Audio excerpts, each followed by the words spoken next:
attention, I would like to welcome everyone to the Daniel Hand High School Honors Breakfast. Today, the honor flag flies to recognize your efforts and achievement over the second trimester of the school year.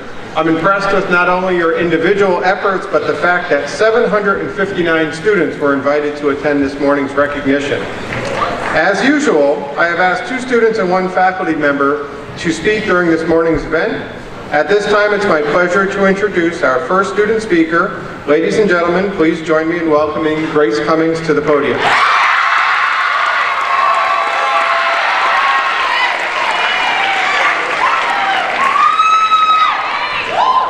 Hi everyone. I'd like to start by saying congratulations on your academic achievements this past trimester. You should be proud of all that you have accomplished, whether this is your first honors breakfast or your 8th. I know you did not get here without a few late nights or at least 1 bad test grade, because we've all been there. But everyone here was able to persevere through the countless tests, quizzes, and hours of homework while still achieving honor roll status. Now I'm sure some of you are already bored and just want your donut. Trust me, I know how you feel. I've been to many honors breakfasts in the last 4 years, and that is what made writing this speech so difficult. I tried to think of something unique to share with you guys, but unfortunately, I'm just not creative. So instead, I'm going to share with you one of my favorite quotes. The author of this quote was an extremely successful and famous pop culture icon. His name is Kanye West. And in his hit song Monster, he says, "My presence is a present." Although this quote seems a little arrogant, I believe that it truly does have some wisdom behind it. I know normally people don't tell you to be more like Kanye, but please just bear with me. In my opinion, treating one's presence as a present means a couple of things. It means to have confidence in everything you do. Kanye is known for thinking he's the best, and although you don't have to go that far, a little confidence can go a long way. People can sense when you feel good about yourself, and it normally shows in your quality of work. When you speak with confidence, people buy into what you're saying and will respect you more. I know it is hard to be confident, especially since we are in high school and we all have insecurities, but next time you go to an interview or work on a project, be confident in your abilities.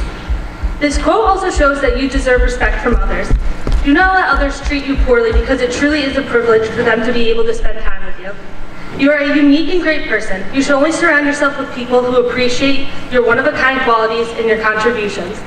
Life is too short to spend time with people who do not respect you or your opinions. The 2 things this quote taught me can truly make a positive difference in your life and the way you carry yourself.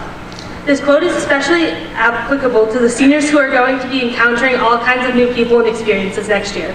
It is important that no matter what path we take next year, we confront it with confidence and also surround ourselves with a group of people who treat us properly. To wrap this up, I'd just like to say congratulations to the seniors on making it this far and that we're almost done. For the seniors who have yet to figure out what they are doing next year, I'm in the same boat as you, and I believe that we will all end up doing what is best for us. For the seniors who have already committed to schools, I'm so happy for you. Just kidding, I'm extremely jealous. Once again, congratulations to everyone here for their academic achievement, and keep up the good work.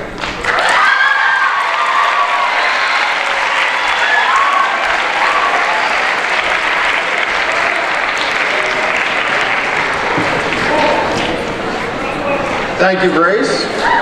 And now it's my pleasure to welcome Chris Parker to the podium.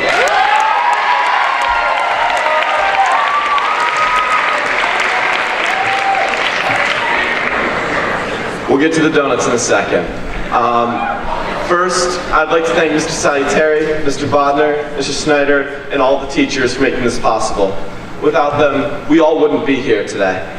I would also like to thank my parents for getting me to where I am today. I couldn't have done it without them. This past trimester has been one of hard work and dedication. Waking up to 1.5 foot snow, finding out school isn't even delayed, I'm looking at you, Mr. Scarice, and still getting out of bed in time takes dedication. However, as we approach summer, it is time to look back and reflect on the excellent year we've had here at Daniel Hand. Through our classes, we've been asked to question our values and beliefs, to look deeper into ideas, and to explore and understand the workings of the world.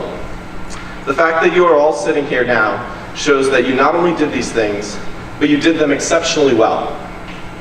As many have said before, the fact that there are over 700 of us here today is a testament to the strength of Daniel Hand and to your work ethic. When I was asked to speak today, I was informed that I could write the speech on anything I wanted. While the failures of my March Madness bracket is my most important issue at this point, I figured that as the year comes to a close, there must be something I learned along my way here that was so important I felt it needed to be shared. However, the experiences are too numerous, so I figured I'd break it down by class. Freshmen, enjoy every day here like it is your last. While it sounds cliche, your time at hand will fly by. It may seem slow now, but before you know it, you'll be registering for the SAT, looking at colleges, and you will forget to appreciate the little things. Get involved and make the most of your time here. It'll make your experience all the more fulfilling. Sophomores, you get to become upperclassmen soon. Get ready for the question, so where do you want to go to college? Anytime you meet someone new or there's an awkward pause in conversation. Maybe you should take some advice from Mr. Nye and respond to the question by saying the Michigan State Penitentiary for the criminally insane. So everyone stops asking, but I'm not sure how wise that would be if you ever want to have a normal relationship with that person afterwards. Your next year, junior year, is probably the bumpiest of your high school career, and not because of all the extra work and planning for college you'll have. You'll all be able to drive, and let me warn you, there are some serious potholes on Green Hill. Juniors, you get to become seniors next year. You get all the privileges, such as being able to leave early, use the bridge, and park somewhere close enough so that you won't get wet on your walk to school that it looked like you went swimming. Fall trimester will be tough. Get your applications done early, otherwise October 31st and December 31st will be two of the most stressful days of your life. Finally, seniors, seeing as I am one of you, I feel unfit to give any advice whatsoever. However, I'd just like to say that I truly have enjoyed spending the first 18 years of my life with you all.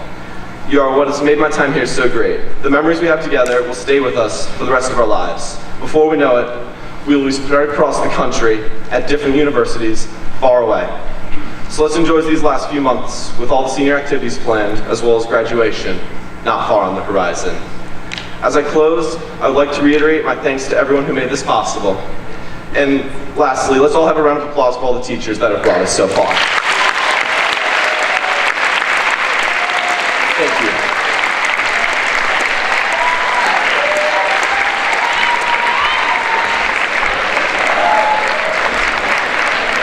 Thank you, Chris. And now it's my pleasure to introduce our faculty speaker, Mr. Harris.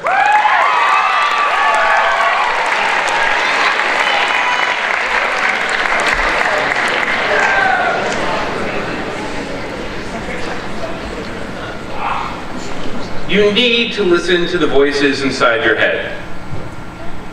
I'm not talking about your conscience. No, you should be listening to that. You know that. And I'm not talking about your impulsive voices or your negative voices. I'm talking about the voices that usually go in one ear and out the other. I'm talking about the messages that get stuck and serve as guides for you. For those of you who don't know me, I'm Mr. Harris. That is, I'm the English teacher, Mr. Harris, not the history teacher. Some of students have problems with that even on Google Drive. Currently, I teach Lit Comp to freshmen and public speaking and journalism to seniors. I attended Daniel Hand as a high school student, and several of the voices inside my head come from that time. I would like to share them with you so you know what I'm talking about. When my family moved to Madison in the early 1970s, the school system did not have a good reputation. One change that happened was that Doc Lemley was brought in to become principal at Hand. Doc Lemley told the Board of Education that it was going to be his school and his rules for everybody. That was teachers, as well as students, custodians, lunch ladies, etc. He was extremely strict. One of his rules was that teachers had to greet their students at the door of their classroom each period. He would rush through the hallways during passing time to make certain that teachers were following the rule.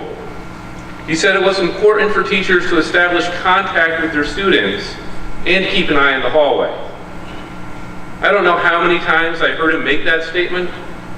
However, when the bell rings today, I still hear Doc Lemley's voice, and I head for the door to greet my students. When I was in high school, and the whole time before that, we had never beaten Guilford in soccer. Never. Not as a high school, not as a middle school. It never happened. Before my senior year, a new coach was hired. You might know Mr. Faulkner.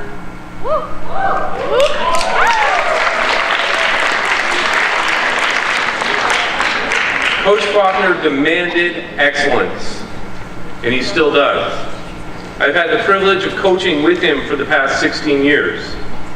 Outside of my parents and my wife, he has probably had the biggest impact of any person on my life.